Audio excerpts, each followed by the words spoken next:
स्वागत है दोस्तों आपका हमारे इस यूट्यूब चैनल पर। आज हम भारतीय संविधान के फंडामेंटल ड्यूटीज़ के बारे में पढ़ने जा रहे हैं, वो भी ट्रिक के साथ। यानी कि आप कैसे ट्रिक के साथ इन्हें याद कर सकते हैं। ये है पार्ट 4A में आर्टिकल 51A में फंडामेंटल ड्यूटीज़, हम इन्हें जानते हैं। सबसे पहले आपका ये जानना जरूरी है कि मूल संविधान में फंडामेंटल ड्यूटीज़ नहीं थी। ये 42nd कॉन्स्टिट्यूशनल अमेंडमेंट 1976 से 10 और 11वीं जो फंडामेंटल ड्यूटी जोड़ी गई वो 86 कॉन्स्टिट्यूशनल अमेंडमेंट 2002 द्वारा जोड़ी गई।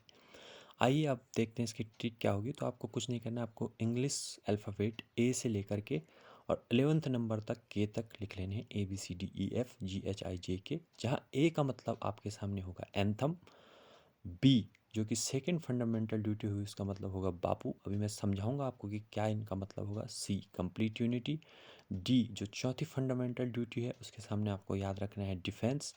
उसके बाद पांचवी जो फंडामेंटल ड्यूटी है उसको आप देख सकते हैं ई से आपको रखना है इक्वालिटी। उसके बाद जो आपकी छठी फंडामेंटल ड्यूटी है वो एफ से फैंसी कल्चर आपको याद रखना है। उसके बाद आप जाएंगे जी पे तो उसको आपको याद रखना है ग्रीन।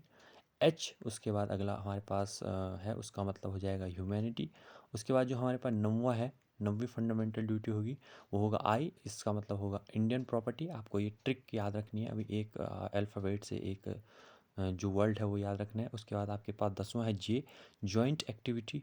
और जो लास्ट 11th है जो 2002 के कॉन्स्टिट्यूशन अमेंडमेंट से जोड़ी गई वो है के से किड्स का एजुकेशन। इसको आप यहाँ पे याद रख सकते हैं, किड्स एजुकेशन। अब मैं आपको समझाता हूँ आप कैसे याद रख सकते हैं इसको। देखिए जैसे ए से आपके पास है एंथम, तो हम जानते हैं कि इसका मतलब क्या होगा। तो एंथम से हम याद रख सकते हैं राष्ट्रगान।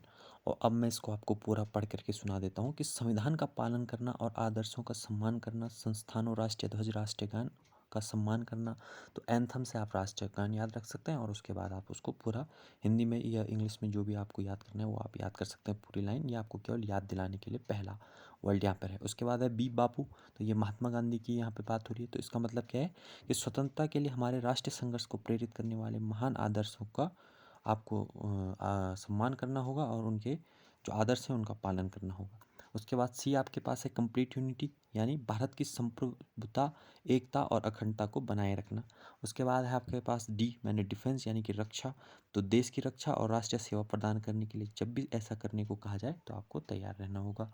उसके बाद आपके पास है ई इक्वालिटी, यानी आप इससे याद कर सकते हैं कि भारत के सभी धर्म, धार्मिक, भाषाई और क्षेत्रीय या सांप्रदायिक विविधता के बीच सामंजस्य, समान भाईचारे की भावना को बढ़ावा देना और महिलाओं की गरिमा के लिए अपमानजनक व्यवहार का त्याग करना। तो ये ई से इक्वालिटी में आ जाएगा।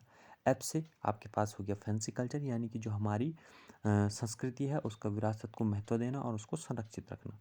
उसके बाद जी से ग्रीन है, ग्रीन से आप पर्यावरण को याद रख सकते हैं। और ये हमारे पास एक और फंडामेंटल ड्यूटी है कि वनों, झीलों, नदियों और प्राकृतिक जीवन सहित प्राकृतिक पर्यावरण की रक्षा और सुधार के लिए और जीवित प्राणियों के लिए दया का भाव रखना चाहिए। उसके बाद आपके पास है एच ह्यूमैनिटी, तो इससे आप अगली फंडामेंटल ड्यूटी याद रख सकते हैं कि मानववाद, वैज्ञानिक स्वभाव विकसित करने के लिए जांच और सुधार की भावना रखना। उसके बाद आई से आप याद रख सकते हैं इंडियन प्रॉपर्टी, इंडियन प्रॉपर्टी यानी कि जो सार्वजनिक संपत्ति है, तो सार्वजनिक संपत्ति की सुरक्षा करना और हिंसा को त्यागना।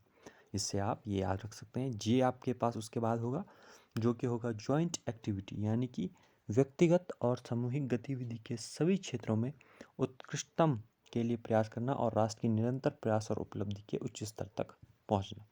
ठीक है। उसके बाद आपके पास जो अंतिम फंडामेंटल ड्यूटी है कि किड्स एजुकेशन, तो अभिभावक द्वारा जो 2002 में जोड़ी गई, इसका पूरा क्या है कि अभिभावकों द्वारा अपने बच्चों को 6 से 14 वर्ष की आयु के बीच वार्ड में शिक्षा के अवसर प्रदान करना। इसके एक के का अर्थ हो जाएगा। तो ये आप देख सकते हैं कि बहुत आसानी से आप इन सारी फंडामेंटल ड्यूटीज़ को याद रख सकते हैं। इसको याद करने के लिए आपको क्या करना होगा, सबसे पहले आप फंडामेंटल ड्यूटीज़ को पढ़ें, उसके बाद इन ट्रिक्स को उस पर अप्लाई करें, तो यह आपको याद करने में ज़्यादा सुविधा होगी या ज़्यादा आसानी होगी, मैं मान के चलूँगा। तो उम्मीद करता हूँ कि आपको ये वीडियो बहुत ज़्यादा पसंद आया होगा। उससे पहले मैं आपको फंडामेंटल ड्यूटीज़ से रिलेटेड कुछ फैक्ट, जैसे ये रूस के संविधान से प्रेरित है, 42 संशोधन अधिनियम 1976 से लिया गया।